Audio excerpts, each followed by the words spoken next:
Let's now go across to our guests to discuss further what this now means for India, for China, for the world, for geopolitics. Thank you so much, Ratish Mehta, Senior Research Associate Organization for Research on China and Asia. Joining us, Gunjan Singh, China expert, Associate Professor at O.P. Jindal Global University, and Namrata Hasija, Research Fellow with the Center for China Analysis and Strategy, Stimson Center. Thank you all for joining us on the program. It's been quite a morning, seeing that handshake, looking at the body language, then the kind of statements that have been made. Ratish Mehta, first to you, your comments on, all the developments since the morning that have taken place, and, this sense of cautious optimism and hope for, a new dawn, as it were, of India-China relations.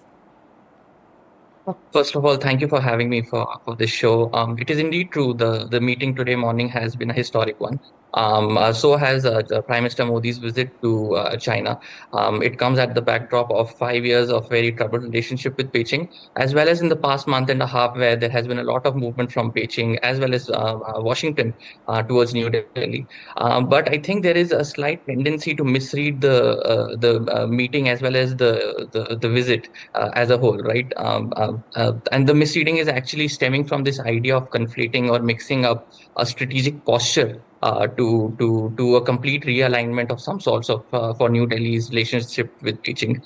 China relations with China have seen some very troubled relations. The past 5 years, there has been a lot of mistrust, both strategically as well as structurally with Beijing. And this meeting should only be seen as part of a compartmentalized effort to take a step one by one. As far as the meeting is concerned for today, that took place today morning, of course, we understand there were some very big leaders representing India, but there were also some very important members of the Chinese party, Communist Party, representing the Chinese side, including Chao Shi, who's Xi Jinping's right-hand man, as well as Chang Shanji, who is the chairman of the NDRC, along with Wang He, who's the foreign minister.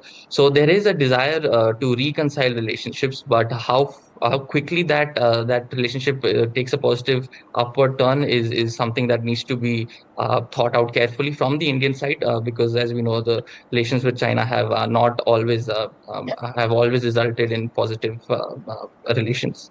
Well, to put it mildly, really, you're absolutely right. And that's why, even Gauri was talking about how, incremental gains and the Prime Minister emphasizing there's a need for mutual trust and respect. Gunjan Singh, your comments on that, yes, of course, we have been burned by China in the past, but given the situation now, what we are seeing from the West, and this the tensions with Trump and the tariffs that we are seeing, that is the reason that now we are looking to hopefully have better relations with China and grow from here. Yeah, thanks for having me on the panel, first of all. But yeah, you cannot take away the Trump factor. Definitely, that's why everybody is very interested in what Modi and Xi are going to talk and how this relationship is going to go forward. But let's not forget, it's a meeting on the sidelines of SCO.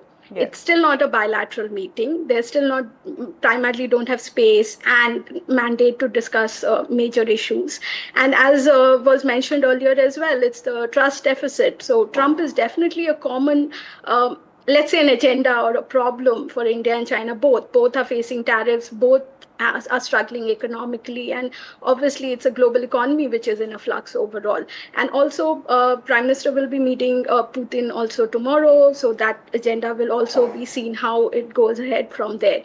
But I'll still say it's cautious, right? It's a good effort, good I should say meeting, because it's a 7 years gap that China, our Prime Minister is visiting China, but they did meet last year as well on the sidelines. So that's it's right. Not like they're meeting after a very long gap. Obviously, this meeting comes under the immediate implementation of the tariffs on India, which is 50% as of now, and obviously impacting our trade. And obviously, India-China trade is one place where we can work more and maybe improve relations. But we do have trade deficits with China as well, and there's a lot of bilateral also that needs to be sorted out. But it's the trust, and as was mentioned earlier, 75 years of bilateral relationship, diplomatic relationship, and we consistently have not had very good relations. There's always been roadblocks. There's always been hope. We always been cautious. And if we look at the statements as well, both the leaders are technically not talking about the same thing. India is still talking about the border and disengagement, and obviously looking at agenda that needs to be resolved for a proper reset of relationship. This cannot be termed as reset. It's still a meeting. Reset is a long drawn process. Galwan was definitely something which will take a long time to resume. And Chinese are still talking about flights and Mansarovar and people to people contact. So, and economy. So I think we still need to align where our problems are, who wants what, and both sides definitely need to sit together bilaterally to discuss that more. All right. Just before I come to you, Namrata, I know you've been waiting patiently. Let's just listen into what a Chinese journalist had to say about the meeting that took place.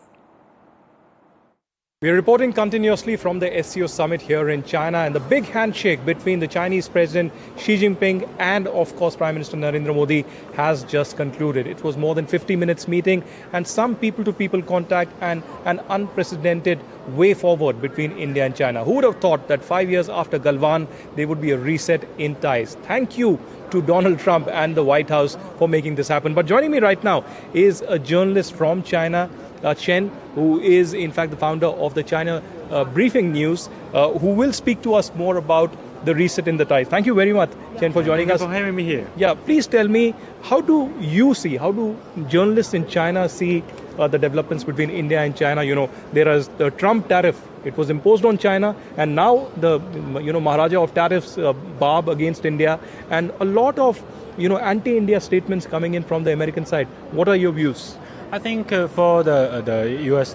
huge tariffs against India, I think it's beyond everyone's expectation. Previously, we always believed India is an ally of the U.S., but now you have the over 50% of the tariff, and also the U.S. has forced India to open its more market, for example, the sensitive agriculture part. So I think that is a huge shock, and some people even call it kind of a betray.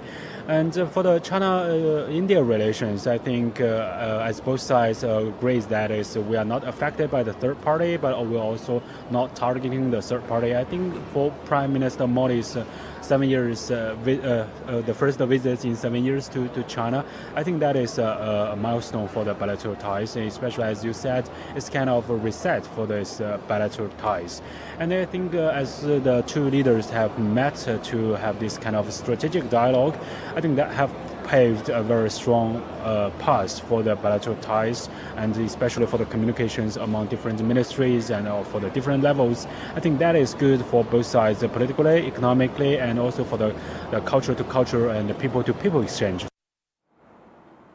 All right, so those were comments by a Chinese journalist on the meeting that just took place. But coming to you now, Namrata, if you can also your comments on the meeting that has taken place. Everybody is very cautious, saying this is just the beginning. Let's not hold our horses, not get too excited over this. The body language has also been spoken about, the kind of it was not cold but very impersonal handshake. Xi Jinping's expression also, he does have that inscrutable expression, so maybe you're reading too much into it. But yes, your comments on the developments of this morning. Thank you, Gargi, for having me here. And, observe Xi Jinping's body language when he's meeting President Putin. You will not see the same body language that he has, with Modi. There's always like a smile ear to ear that he has. And that's very rare for us to see, when he's meeting other leaders. As far as the meeting is concerned, calling it a reset, historic, milestone, I don't think I would use such words. Second, I don't think the Trump's tariff but is reset, the reason. Wouldn't you agree to reset? At least all of you are being so, quite pessimistic. But hopefully a reset in ties, maybe? We are being realistic. That is why you don't us, calling it all these terms. Of course. It's just the kind of statements that were made as well. Yes. Yes, and also what I was saying, that let's not give Trump a lot of credit behind this meeting. It's been 9 months. It was, the process started 9 months back. So that time, India was not facing the 50% tariff. So let's not give Trump that credit also, that, he's the reason behind, this meeting. So it was 9 months back when the two leaders, the two, countries started talking to each other. So it's been a very long drawn process that has resulted, in whatever we are seeing, the thaw or the little readjustment that we are seeing in India-China relations. So it took a really long time. Yes, the tariffs is making everyone look up to this meeting. That's another thing. But I would not say, there is a shadow of the Trump, the tensions, and therefore more, emphasis or more, we're really, looking at this meeting taking place. Yes, and also let's not forget that it was the Chinese, Wang Yi, who actually came here first discussing the special representative talks. But those are on border issue, right? But what did he discuss instead? Economy. So let's also figure out that it's economy that's pushing the Chinese, and it's their, economy right now, which has been under pressure for a